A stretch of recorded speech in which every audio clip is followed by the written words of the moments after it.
Um, I'm thinking which incident to say, which will not be a part of this, this story today. So I'm thinking about that.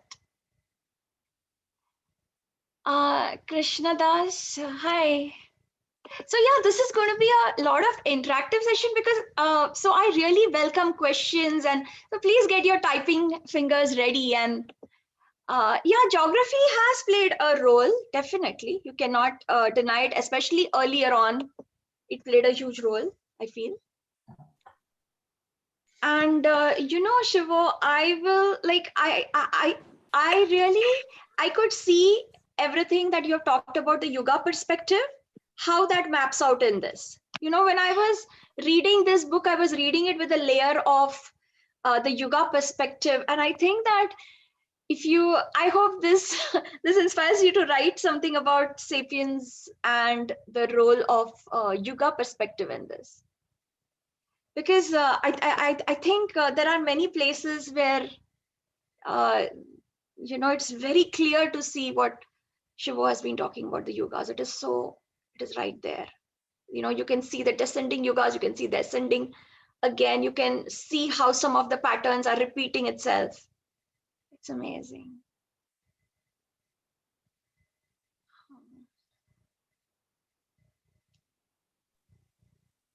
Hey, Mansi. Hi, Lalit. Lalit, you were there, right? I think some of you were there when I discussed this the first time, right? Yeah. It's at Shivo's house. At Shivo's place, yeah. I believe there was Atin, Shivo, Lalit, Mukul. Yeah. Hitesh was also there, but Hitesh is not here today. Anyone else from them? मैं बोलता हूँ, हितेश को बोलता हूँ मैं. I mean, yeah, sure. Just wait, eh? Yes, it's the first TMA conference. You're right. Yeah. So yeah, whenever Shiva, can we start now, or we give a few more minutes? Yeah, you can start now. Yeah. Pranam Shivo. Good evening and a very warm welcome to each and every one present here today. It's my privilege and honor to introduce our speaker for tonight, Quanto Mansi, who's going to give us her deep insights about the now well talked about book Sapiens. Let me give you a few words about Mansi. Mansi Bhagdev is the co-creator of Quanto Life, which is a unique spiritual path for accelerated human evolution in the current chaotic times. Mansi has played a key role in discovering people's heroic potential with the help of a powerful intuition and a deep knowledge in the field of astrology, tarot, and mythology. Mansi was an interviewer, host, and moderator at the recently conducted Third World Parliament of Spirituality for the continents of Australia and North America. Mansi, along with her mentor, Shivo, has been conducting various Quanto Life programs to help children and adults discover their unique potential through self-inquiry. Now, Mansi has a master's in chemistry from Virginia Tech and a postgraduate teaching license from the George Mason University. She has taught high school chemistry, including the international baccalaureate courses. She currently lives in the beautiful valley of San Marcos in California with her wonderful family, her husband Brijesh, and her wonderful son Ishan. Now, Mansi, the stage is yours. Over to you. Thank you so much, Lata, for this generous introduction. So about this book, Sapiens, A Brief History of Humankind. This book released in 2017. I think in 2014, it was released in Hebrew, in a different language, and it has since been translated into 60 languages. It has won numerous records and recognition, and it has been on the bestseller list of New York Times for like 44 weeks. For me personally, this book was given by my dad, actually it was given to Brajesh and me. And my father was telling me that in the past few years, I had gone away from reading, and he said, I should definitely read this one. And today morning, while I was looking at this book, I realized that even the author has written this book in loving memory of my father, his father, Shlomo Harari. So I feel very privileged to share this book with you today. Buddha was known for having known all his past lives.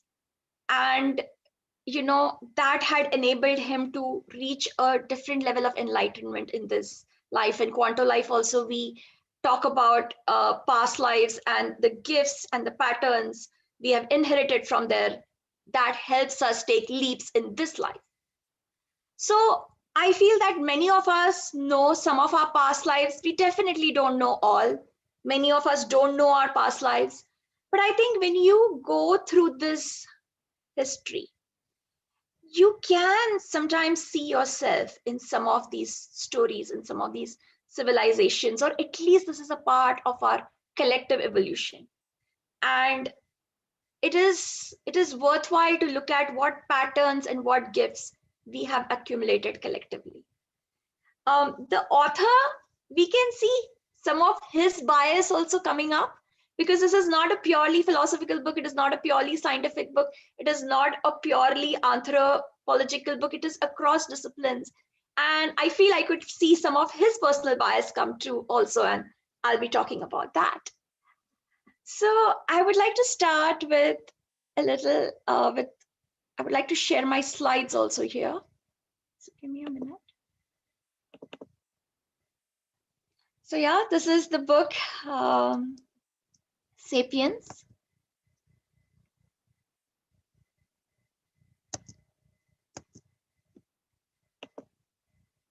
Okay, this is in loving memory of his father, and this particular presentation even in loving memory of my father. So our timeline starts about 13.5 billion years ago. And that is when, they say matter and energy first appeared, the first physics came into being. And then this energy and matter started interacting with each other. And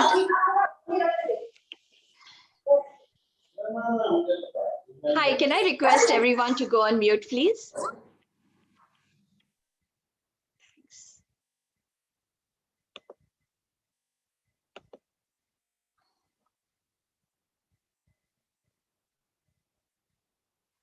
So, and then afterwards, of course, the matter and energy started interacting with each other. Atoms and molecules started coalescing. And, different stars were born, planets. 4.5 billion years ago, we had Earth.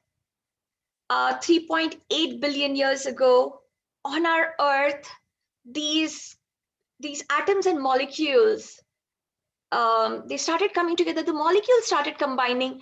The organic molecules started coming together, and there was life. And that was the birth of biology. And this is something that surprised me, that it has only been 6 million years that we have had a common grandmother with the chimpanzees. The chimpanzees are, so at one point we had a common grandmother, and that was only 6 million years ago. And then 2 million years ago, we've had humans who have come on the, humans as we know it, has come on the planet. Now, one thing is, we call ourselves Homo sapiens, and we have, Homo is the genus, our species is sapiens. Now, if you look at the Panthera genus, which is like the wildcat genus, you have several species. You have the lion, you have tigers, you have jaguars, leopards, and so on. How about the genus Homo? Do you think, are we the only species? What do you think? Do you think we've had other species, or do you think or why not? Feel free Chimpanzees. to answer. Chimpanzees. Yes, Mukul? Chimpanzee. Chimpanzee, we are not the same species. Sorry, we do not share the same genus. I don't think we are homos, but we are not homos. Then Homo erectus. Yes. So we had Homo erectus. Does anyone know anyone else? Anything else? Yeah, we had the Neanderthals. We had the Homo neanderthalis. So yeah, we've had them. Yeah, and I can share some pictures about them.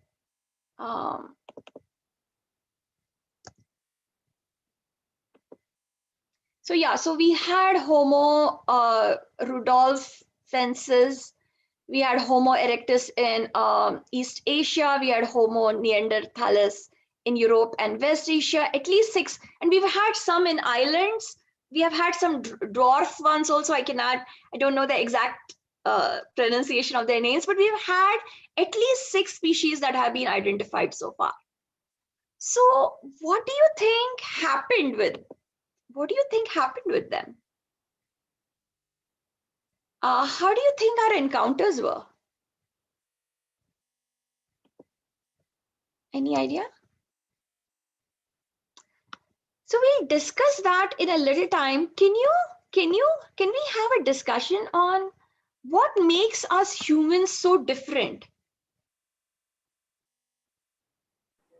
Our ability to group up. Ability And to group up. And Yes. ability to use our intelligence to create tools. No other species has this intelligence of creating tools. Yes. I Okay. feel, So Mansi, what my feeling is, yeah, my experience is the biggest differentiation. Biggest thing that created humans' evolution different from animals is language. okay. So The reason language is so important because if you don't have the language, you have to experience everything and evolve. But it is because of the language we can evolve from others' experiences also. So right. if there are 5 billion humans across the world, if they are having all different experiences because of language, their experience becomes our experience. So Yes. it is only this language which has placed humans separately, totally different from animals. Okay, so we will go more into detail. Now the thing is, there are other animals that have been observed to use tools. So chimpanzees use tools, and there are some birds and all also who use tools. Like for example, the eagle will take a stone and hit on the turtle's back. The turtle's shell will break, and then it will eat. So this the crows even more. Crows have been known to use tools in their own way. Languages pretty much, even insects communicate. Even they have their language. Monkeys have language. So while this is all true, there are other species also that do that, and we will go into what are the differences with them. Anyone else on what differentiates us from animal? Like what is something basic? What is let's go to even more basic than tools and language. What do you think we humans have, which is so different? A bigger brain. Bigger brain, right? So this is, who was that? Thank you. That is Krishnadas here. Hi, Krishnadas, thank you. So yes, so that is true, and we've been talking about, we've, there have been a lot of articles and a lot of information on the brain to body ratio, and we do have a extremely large brain compared to our body weight. So now the question arises is, why did evolution not favor this bigger? Because obviously it seems good for evolution. Why is evolution not favoring more giant brains compared to, of course, the body ratio? Because if you just look at the brain size, then of course elephants and whales are going to have bigger brains than us. Can I? Yes. So why Is are it big be- brains so rare actually? Is it because brains use more than 80% of an energy that one produces, right? Yes, Is could yes, that is true. So, So, for example, yeah, go ahead. So it's yeah, not so, 80% more. It is not so, 80, it is not yeah, that so, high. But yeah. so if you have bigger brains, Uh-huh. the death ratios during birth will increase, and Uh, Shiva, because of what? the human, if there were bigger brains Mm-hmm. and the woman's body is not ready, is Yeah, not yeah, yeah, equipped yeah. for So Shiva, some giving of this birth. we have kind of discussed. Some of this, we have discussed in great detail. So, but yeah, Yeah, so and that is one one of the very reasons. interesting That thing is one I more one thing. of found the is reasons. Yeah, very interesting thing I yeah. realized, and now when I say all of us will realize that humans have a very specific, some kind of a DNA or some evolutionary structure because of which they're born very small and their brain grows large. If you see animals, Yeah. let's So say, I mean, a cow gives birth and I mean, he is ready to walk and do everything just in 1 month. But a human child takes almost 20 years to grow up because it is not Precisely. possible to Yeah. come out with a big brain. So, it is the human evolution which has given this facility that, okay, your brain can grow for 20 years. yeah, Shivo, there are reasons. I've discussed this like last time when we had this, I discussed in great detail. So I will so the reason is there is natural selection and force, but I want to go step by step because I feel like this has been done once before. So let's just go step by step. Otherwise we'll miss some of the things that are in there. So actually, the brain, as a lot of people said, is a lot of drain on the rest of the body. Like for example, chimpanzees, 8% of their energy goes in, 8% of their energy goes into the brain. And for humans, even at rest, 25% of our energy is diverted there. Now, there is a cost that we pay with this brain, okay? With this thinking and this brain that we've evolved, we have a cost that we do. Okay, so one thing is that we have needed more food. When our brains were kind of, growing, we have needed more food. One of the ways that in our thinking, we realized that in a savanna, it was more advantageous for us to be upright. Okay, rather than our body has actually evolved to actually walk with our hands and legs. That is how our body structure is. And when we made this decision to walk upright, we started changing our biology.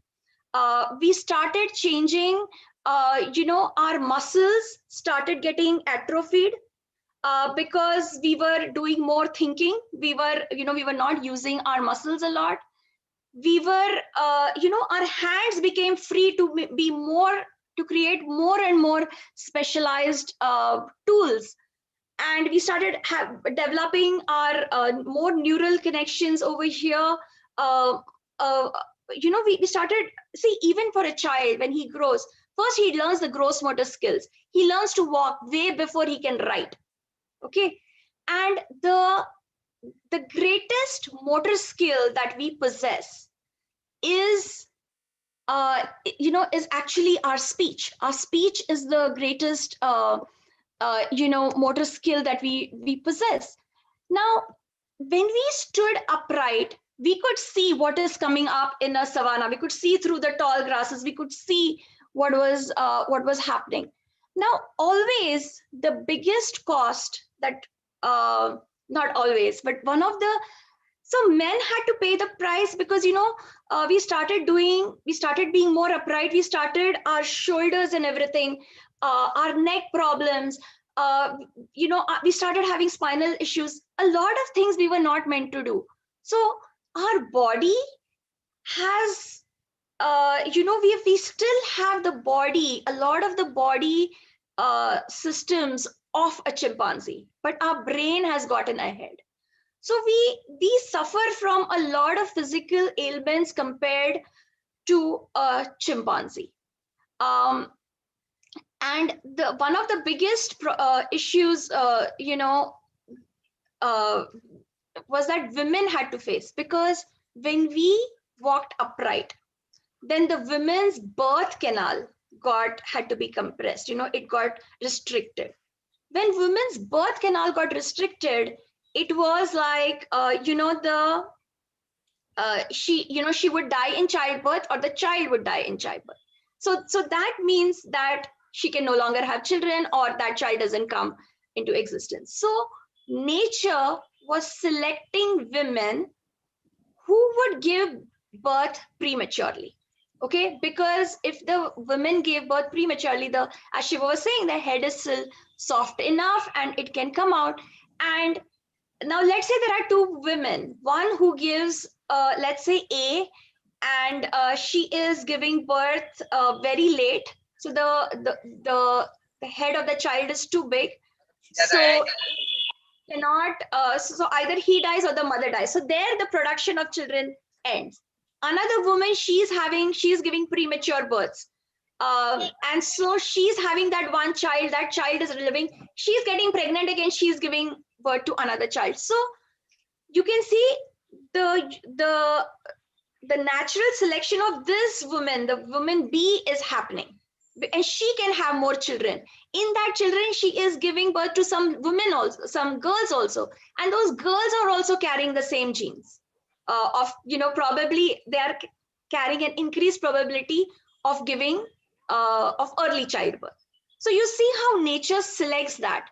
That kind of natural selection is favored. Now,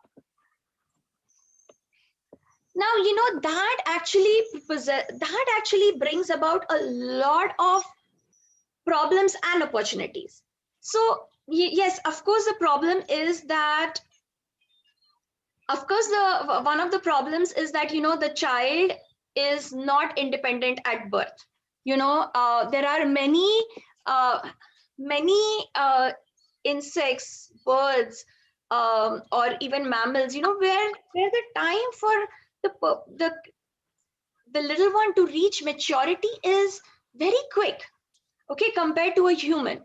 For example, in reptiles, as soon as that reptile is born, they have to escape from their mother, because the mother does not have the maternal instinct. In some of them, some of the earlier reptiles, the maternal instinct has not come, and if they are hungry, they might eat their own kid.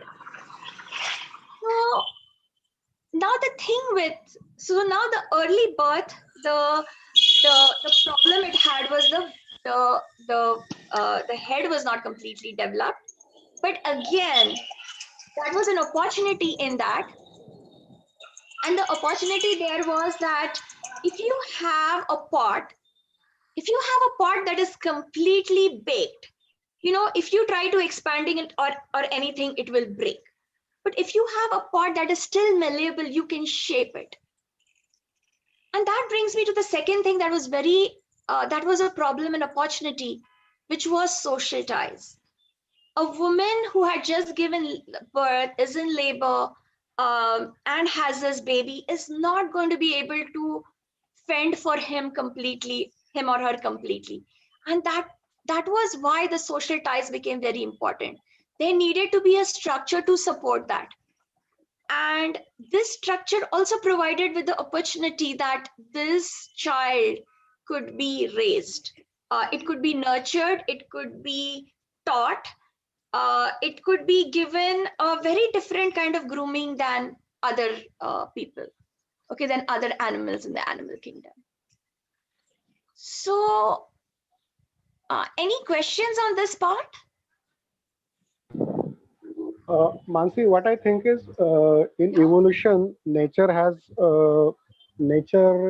has been little bit biased towards humans in their evolution, because I don't think Homo erectus might have thought someday, let's pray together and become Homo sapien one day. I think nature pushed humans more. They did not set limits on humans the way it was set up on other animals or other species. What is So your take? So we will talk about that. We will talk about what exactly happened. What was the Mansi, if difference? if you remember, we had come out with this fantastic spiritual insight about humans, that because humans walk on 2 feet and not on Yes, 4, yes. so Please they go on. can connect with space, they can connect with sky. And it is in the sky the whole intelligence is hidden. I think that is the biggest evolutionary factor. It is only the humans who can constantly remain connected with sky. There is no other species which So can how connect about with sky. birds? Yes, so How about birds? I want to bring a little bit technical Yes. stuff into this. One is, what is a human? Okay, so everyone who's a homo, from the genus Homo, right, is technically a human, because Homo means human. So yeah, Shivo, you bring a great point, but I just want to point out that Neanderthals, okay, the Homo neanderthalis and the Homo erectus and the other species, they could all walk upright. And why did Sapiens? And Why did Mukul also has a point that even birds do look at the sky. So yeah. Yeah. But Shivo, I am sure that has played. I mean, that is a brilliant insight. However, we do have exceptions. And for me, what was very fascinating was, how humans encountered Neanderthals and all twice, and what were the differences. So we will come to that. What was the last thing I was talking about? Sorry. Mansi, sorry to distract you. No, this is good, and these are good distractions. And Shiva, I was thinking about, when they were talking about the upright man, I think that connecting to space is, it's a huge part. And I think in this book, he has tried to give a historical, biological, genetical, scientific, but I think there are still some aspects missing, and I appreciate you for sharing that. So I want to ask, where do you think, let's say 2 million years ago, right? Right now, so if you look at the food chain, where do you think humans were, let's say 2 million years ago? Or let's say 1 million years ago, where were we? Because we have been 6 million years ago is when we had this common ancestor. 2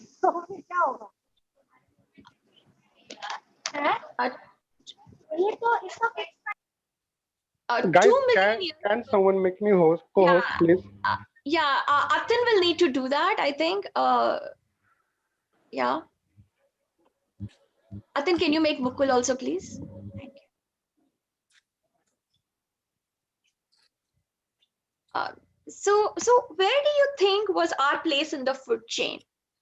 Maybe 2 million years ago or 1 million years ago? Because remember, 6 million years ago, we got separated from our ape cousins.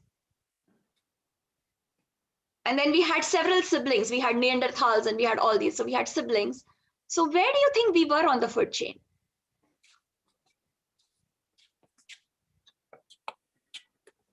Do you think we've almost always been kind of at the top, in the middle, and the bottom? Like, where do you think we were? Or Middle.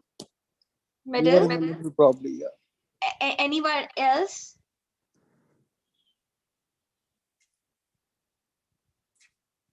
Mukul says on the top. Okay. Here comes Poonam. So we were actually, 1 million years ago, it looks like we were in the middle. And the reason they have found that we are in the middle was, now this is very funny, that even though we have had fire, that was discovered. Fire, we've been having fire since like 800,000 years ago. We've been having some kind of occasional fire. Okay. Incidentally, that brings me to this funny thing. Do you know what was the first method with which we ate food, cooked food?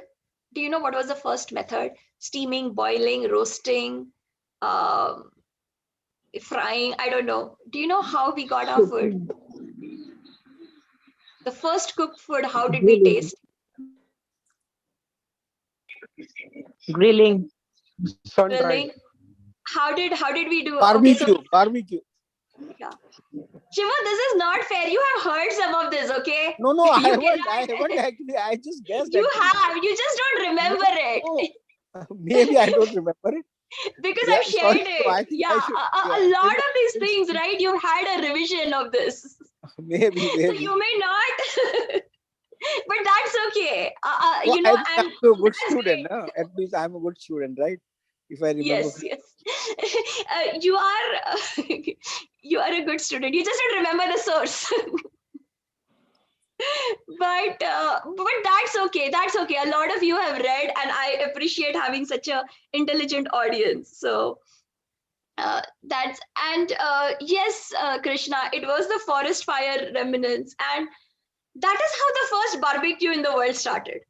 Okay, the first barbecues happened 8,000 years ago, where we didn't even control fire. Okay, we would see that after a forest fire, we could just walk through that place, and there were animals which ate us barbecued. There were fruits and nuts. There were like root vegetables that were under the ground. They had gotten really well barbecued. You know, this whole thing that we do where we put things in the soil and we try to heat them, and that actually happened in the forest fire. And 300,000 years ago, we actually started to use control fire. That was the first thing that was different between man and animal, in that sense that there are a lot of animals and birds that use advantage of the element of nature. For example, the eagle will find out the thermal currents of the air, which is warmer and all, and we'll use that to navigate. You will see the migration of fishes. You know, I think Prachiti, I don't think is here, but Prachiti was mentioning that, you know, in Nemo, you know, in order to travel through the oceans or to migrate, you know, the fishes will use certain currents to go faster because that current is going and they'll just go with it. And that is in Finding Nemo. Yes, the ocean currents. But man was the first person who could use an element for, you know, and he would harness the power of that element. The others could use it, but they could not control it. So the eagle cannot change, it cannot make some air current more warmer. It will just use what is there. But we could make a place warmer, we could use fire to do that. So that was one of the things. And we actually, now the funny thing is, still about, even though this fire and everything we started doing 300,000 years ago, we started moving a little bit, but we were not at the top. Okay, there was something that happened that put us at the top, and then we have never looked back. Does anyone know? Shiva, you're welcome to share here. Sorry, I don't mean to interrupt. So what was the thing that put us on the top? What was that thing? Poonam, you say cultivating food. You know, we had been, so cultivating food is a revolution that came later. So there was something before. Now, of course, when we started making food, our intestines, we started making cooked food. Cooked food was a huge change in the way we lived, because we would take about 5 hours to, if we ate raw food, it takes us 5 hours to get enough nutrition to digest and all that. With cooked food, we can do it in 1 hour. So a lot of our energy could be diverted to our brain. Our intestines got shorter. Mukul, ability to form groups, that also comes a little bit, but that is also a part of this. But there is something even more fundamental that happened. And we'll talk about, there are different things, animals and birds and apes and all, they form groups and what is different. Rashi, yeah, but man could start, but something happened to us at around 100,000 to far after the food was being prepared and the fire and everything. Man could stand, but so could, we got even better than the Neanderthals and other species. This Homo sapiens, what put Homo sapiens at the top? Shivo, you were saying something? No. I think the difference with the Neanderthals was clearly the social groups. They were not social animals. Yes, true. But what made us? What was that thing? Do you know what was the thing that is even? Yes, groups. Yes, but what is that thing? Yeah. So, yeah, please go ahead. Yeah, I don't know. Okay. So it is actually a cheating answer, but they believe that there was a change at the genetic level. Okay, so 70,000 years ago, there was a change in our genetic structure, and there was a change, and this is what is called as the cognitive revolution. Now, what happened is we have encountered Neanderthals even as Homo sapiens. The first encounter with the Neanderthals, when we came from all of us sapiens, we've all originated in Africa, East Africa. And the first time we met Neanderthals, we were not, we lost badly and we went away or something. We did not win. But when we came again, when we came at 100,000 years ago, we lost. And then our whole thing went away. And then we came back. The second time we came, that was in 70,000 years ago. And that time we not just beat Neanderthals, we wiped them out. And the scientists widely believe that there was a change in our genes. There was a change in our cognition. We were not the same sapiens who came 100,000 years ago.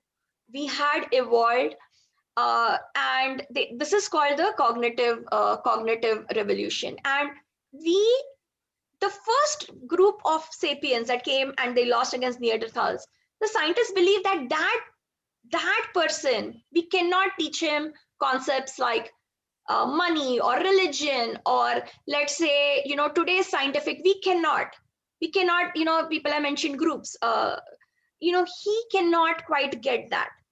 Just like the Neanderthals cannot quite get that. But the one that we got, the sapiens who came 70,000 years ago, that is in their mind. So I don't know how you all think about this, but this is very widely accepted that there was something that changed. And again, this is maybe chance, maybe this is something else, maybe we were receptive, I don't know, but this happened to only sapiens. It did not happen to Neanderthals, Erectus, it did not. And the thing is, our evolution to the top happened so quickly that the whole ecosystem got balanced. For example, everything else evolved at a much slower pace. Let's say, for example, if the lions were evolving and they were getting more deadlier, right? That would be enough time for gazelles who were running away to develop stronger and longer legs.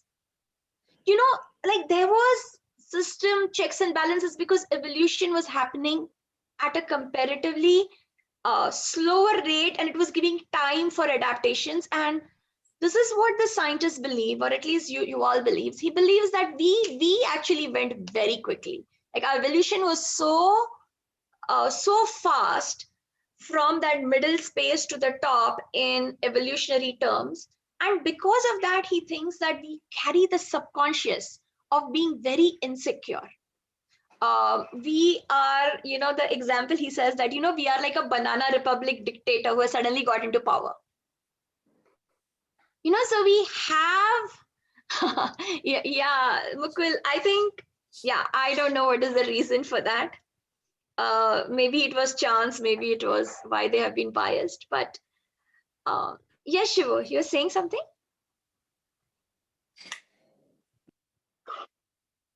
Yeah. So this is the evolutionary arc that happened, and with near, and many of you have mentioned, let me see what I want to go into next. So the thing is, I want to show you this one. Okay, so for example, when I look at the timeline of history, when we went into at 45,000 years, when we went to Australia, the whole megafauna, the big animals of Australia got extinct. When we went, Sapiens first settled in America, there was this whole extinction that happened of the American mega animals. Okay, so we have been like the deadliest.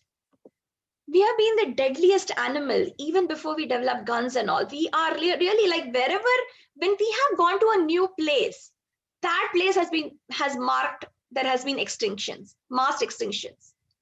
And this is one of the things that he dwells upon a lot in this book. Let me see. Okay, so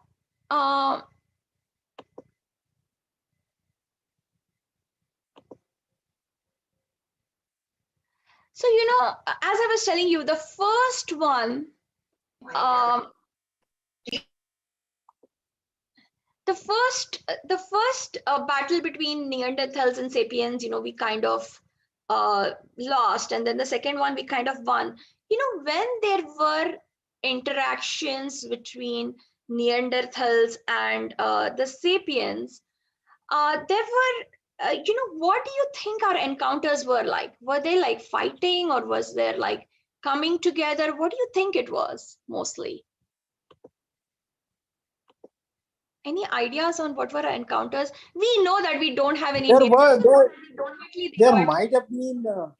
There might have been some skirmishes to begin with, but I think they did coexist. I mean, there was also a lot of population and the common breed, and the Neanderthal genes. They are still a very small part of humans, especially Yes. if you go to Europe. The Europeans do have still have those genes. So actually, they are. So now this is the thing. There's a very thank you, Shivo. So there is a very interesting. There is a very interesting thing. That is that he talks about, that the Neanderthals were too similar to ignore and too different to tolerate.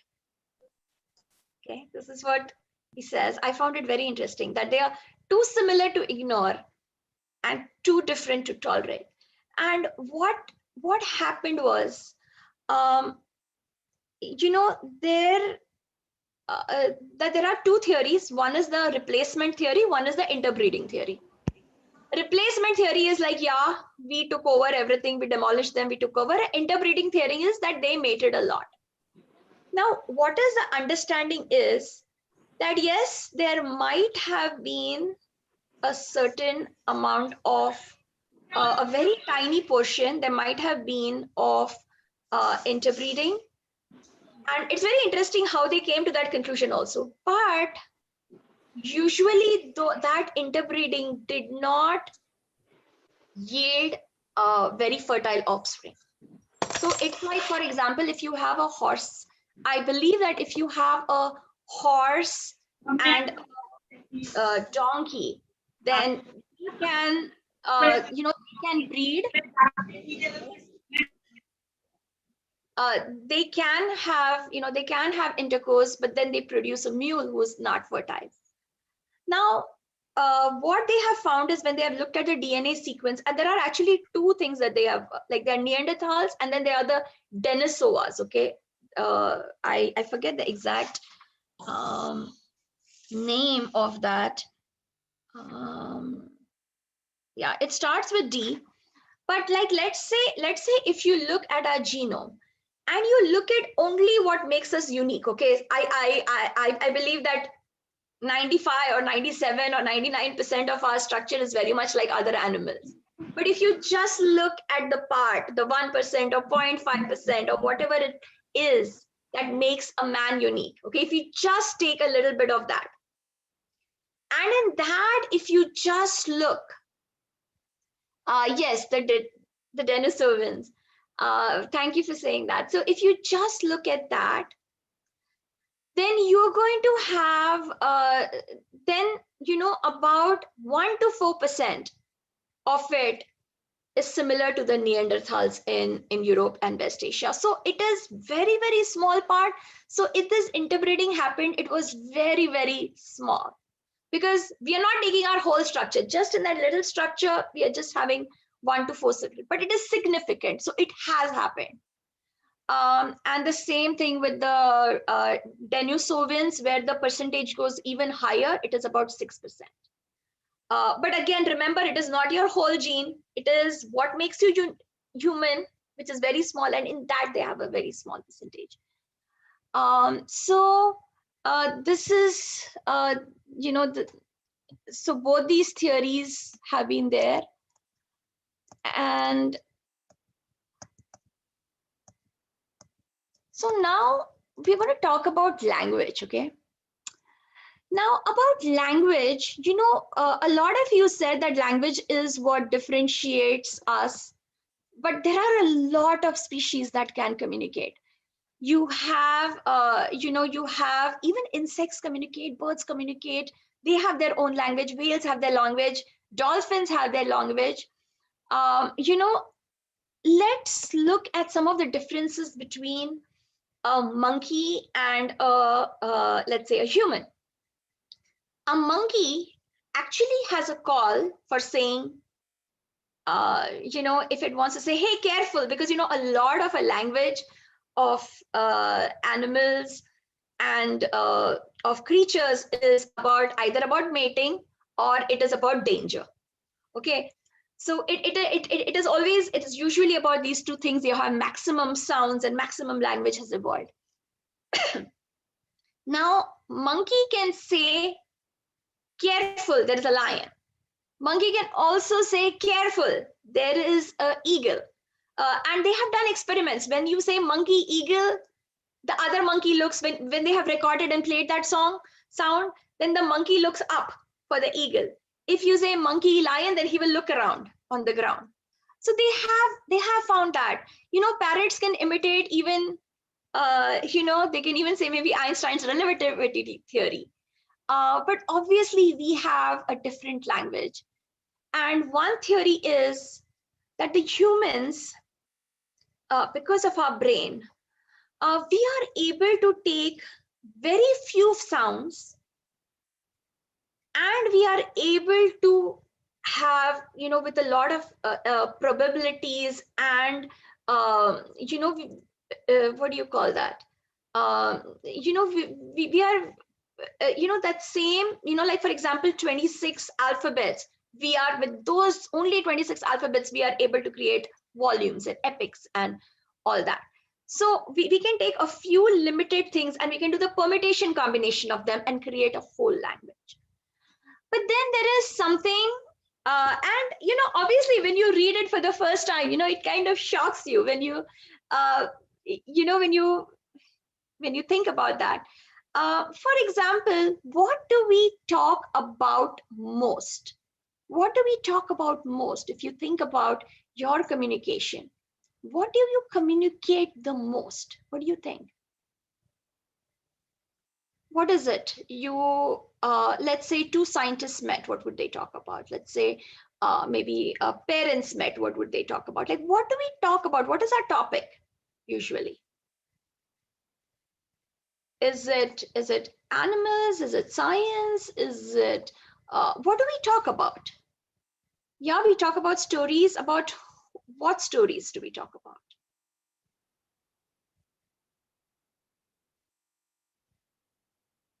Yeah. Yeah, we talk about people. We talk about people. And one of the things is, yes, we will, yeah, we talk about things we cannot see. If you look at our human talk, human conversations, we usually talk about ourselves and other people. That's what we talk about. Even if you think of two scientists, let's say two zoologists, two botanists, you would think that they talk about botany, but they usually don't. They usually talk about, this is what happened in our department, this is their funding. It is usually about people, and is usually about us humans only that we talk about, not so much about subjects. And so now we will come to how language separates us from, let's say, apes and all. Now, let's say, do you know how, for example, what is the maximum? A lot of people of you talked about the group sizes. What are some of the group sizes you see in, say you have wolves who have packs, you have a lot of these animals who can make groups. But what is different between us is we can have groups of millions, we can have groups of billions. Right now, if you think about the number of people practicing Christianity, it is maybe about, I don't know, it's in millions, right? Or higher millions. So we are able to have a big group. Now, what makes this big group? We will talk about that. What is, for example, an ape, it can create, it is most natural to create a group of 20. Okay, it can create a group of 50. The way it creates a group is that it will have a one-to-one relationship. Okay, one-to-one relationship with every single member of their group. If there are 20, if he has a group of 20, he will have a one-to-one relationship. He'll groom that person. He'll lick, he'll hug, he'll kiss. He may even fight. When he fights, he will know what are the abilities of the other ape. So this is how he'll intimately know. If you have a 50 people, if you have a 50 people thing, there are so many interactions you need to have, unique interactions you need to have with these people. And they have noticed that apes, usually they have groups of 50, and beyond 50, it's just too much to do that individually, intimately knowing a certain person. And and beyond that point of 50 people, you can even go a little bit higher, but soon you don't know people, you don't know if you can trust them, and then the group starts breaking. There will be another alpha. So you have a group of 50, maybe there is a very good chimp, he's very powerful, and then or he is very good at social skills and communication, and he is getting 70, but ultimately he cannot connect with everyone, and there will be another power struggle, there'll be another ape, and they will break, and there will be like two alphas, and that whole thing breaks. Now, if you want to go beyond 50 or beyond 70, then the only way, how do you trust a person that you don't know anything about, you have not indulged in grooming?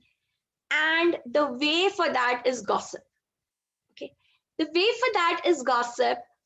And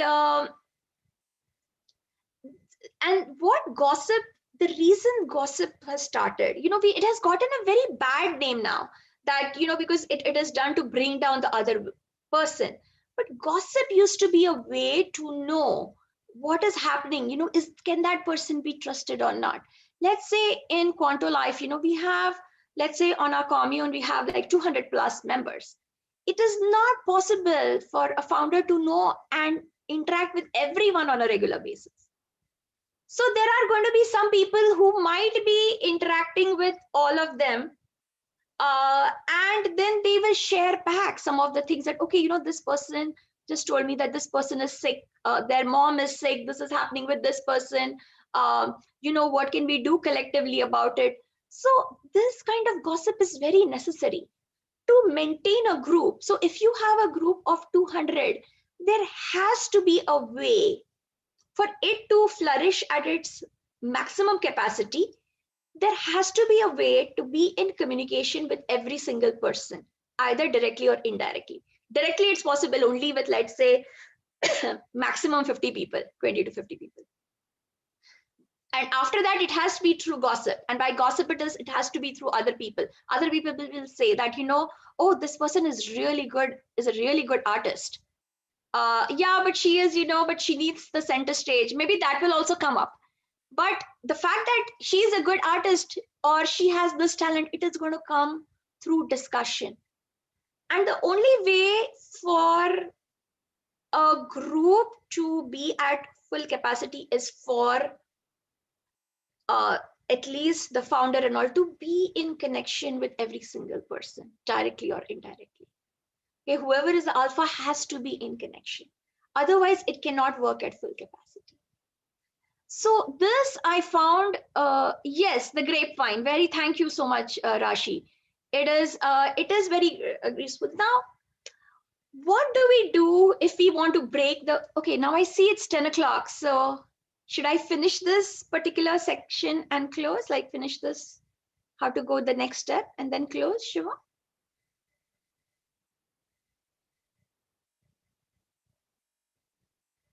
Shiva?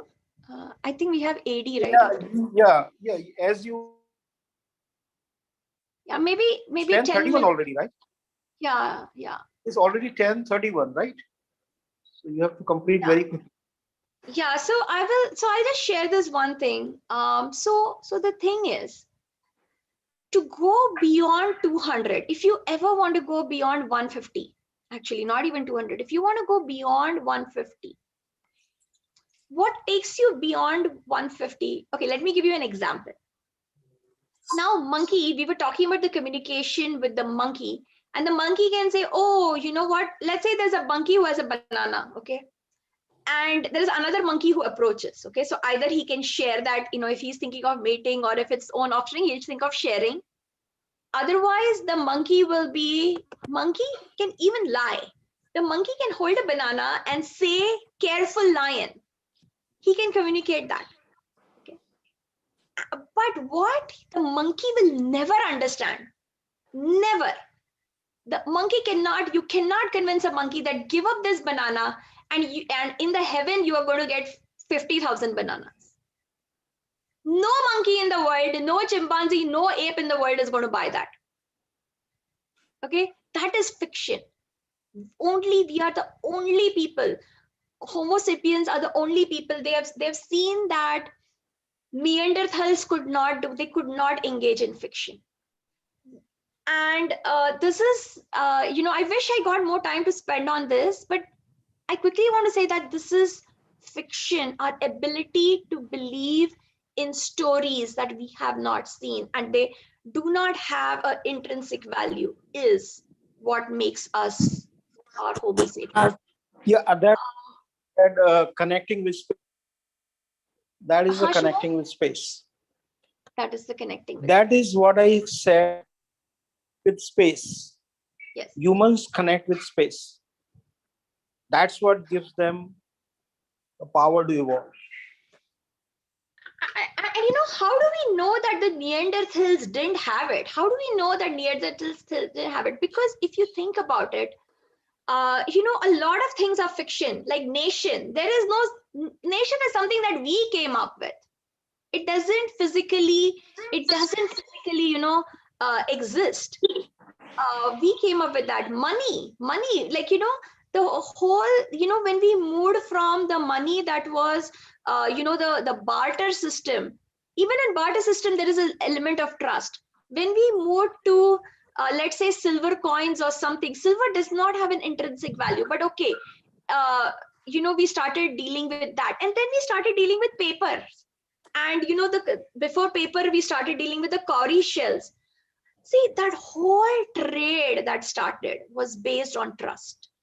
And we could trust each other because of fiction.